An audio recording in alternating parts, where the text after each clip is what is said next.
ሰላም እንዴት ናችሁ? የቁርአኗ ሜርየም እና ኢሳ እናት ያስወለዳት አካል አባልጓት እንደሆነ ታውቃላችሁ? እንመልከተው። ሱራ አል ኢምራን አያ 47 ላይ ሊያበስራት የመጣውን አካል ጌታ ሆይ ብላ ጠርተዋለች እና ወንድ ልጅ ትወልጃለሽ ብሎ ሲነግራት ወንድ ሰው ሳላቅ እንዴት ነው እሱ ብላ ጌታ ሆይ ብላ ትጠራዋለች። ይሄ በአረብኛው ቃለ ተረቢ ይላል። ቃለ ተረቢ ደግሞ በቁርአን ለግለሰብ አይሰጥም፣ ለፍጡር አይሰጥም። ይህ አካል ተዛ ሱራ አል-አንቢያ አያ 91 ላይ እንዲህ ብሎ ይነግራታል። ያችንም ብልቷን የጠበቀችውን በእርሷ ውስጥ ከመንፈሳችን የነፋንባትን እርሷንም ልጇንም ለዓለማት ታምር ያደረግናት ይላል። ብልቷን የጠበቀችውን ከመንፈሳችን ነፋንባት ይላል። ያ ጌታዬ የተባለው አካል ነው እንግዲህ መጥቶ ብልቷን የጠበቀች ውስጥ ምኑን የነፋው? መንፈሱን የነፋባት።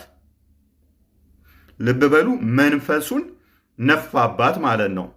ታዲያ ተፍሲር አልቁርጡቢ በዚህ ጉዳይ ላይ ምን ይላል? እንዴት ነው የነፋባት? እንዴት አድርጎ ነው የነፋባት ብለን ስንጠይቅ እንዲህ ይላል። ኢብን አባስ said Jibril took the edge of her garment by his finger and breathed into it and she became pregnant almost that moment with Jesus. ቁርጡቢ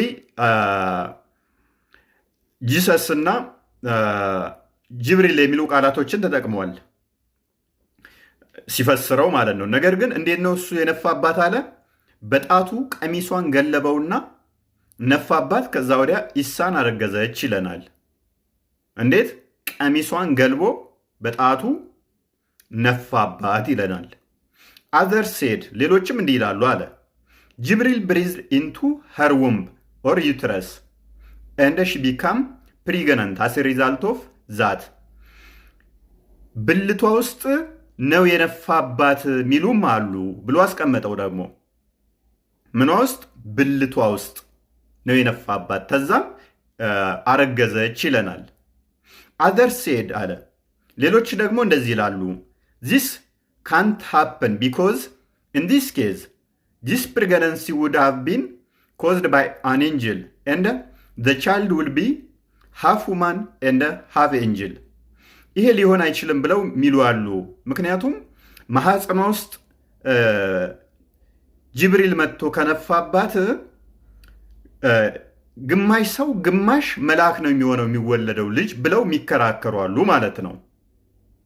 however the reason she became pregnant is because when Allah created Adam he or Allah stored the male sperm water in the back of man and the female sperm water was stored into female womb ይልና አላህ አደምን የፈጠረበትን ሁኔታ ማለት ነው። የወንድ ስፐርም ጀርባ ላይ እንደሚቀመጥ የሴቶች ስፐርም ደግሞ ማህፀናቸው ውስጥ እንደሚቀመጥ። እዚህ ጋም አባይዘው ቁርአን ከፍተኛ ግጭት ከሚፈጥረው አንዱ ሴት ልጅ ስፐርም አላት ወይንም ደግሞ በስፐርም ነው የምትወልደው ብሎ ነው የሚያምነው።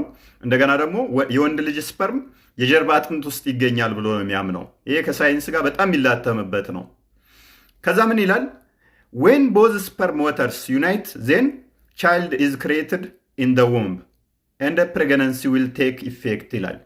ከዛው ጀርባ ላይ የሚገኘው የወንዱ ስፐርም እና የሴቷ ደግሞ ማህፀኗ ውስጥ የሚገኘው ስፐርም ሁለቱ ሲቀየጡ ነው እርግዝና የሚፈጠረው ይላል። ሴት ልጅ እንቁላል ነች እንጂ የምታመርተው በስፐርም ምክንያት ከስፐርም ጋር ተቀይጦ አይደለም ልጅ የሚወለደው እና እንደዛ ነው አለ። however አለ in the case of Mary በሜሪው ጉዳይ ላይ ግን አለ Allah stored both male and female sperm in her, some in her womb and some in her back. በሜሪም ጉዳይ ወይንም በሜሪም ጉዳይ ላይ ግን አለ የተወሰነውን ስፐርም ጀርባዋ ላይ ያስቀመጠ፣ ሁለቱንም ስፐርም በሷ ውስጥ ይገኛል አለና ግማሹን ጀርባዋ ላይ ግማሹን ደግሞ ማህፀኗ ውስጥ አስቀመጠው አለ። Then Jibril blew or breathed into it to excite her sexually because a woman needs sexual excitement in order to become pregnant. ከዛ ማህፀኗ ውስጥ የሚገኘውን እንትን እንዲል አለ ጅብሪል መጥቶ ነፋባት አለ። ምክንያቱም አለ ሴት ለማርገዝ የወሲብ እንትኗ መነሳሳት አለበት አለ። ያው ታውቁታላችሁ ቃሉ ላለማለት ነው። እና እሱን ለማነሳሳት ማህፀኗ ላይ ነፋባት አለ። When Mary became excited sexually because of Jibril's act of breathing into her, then both sperm waters were mixed into her womb and she became pregnant ይላል።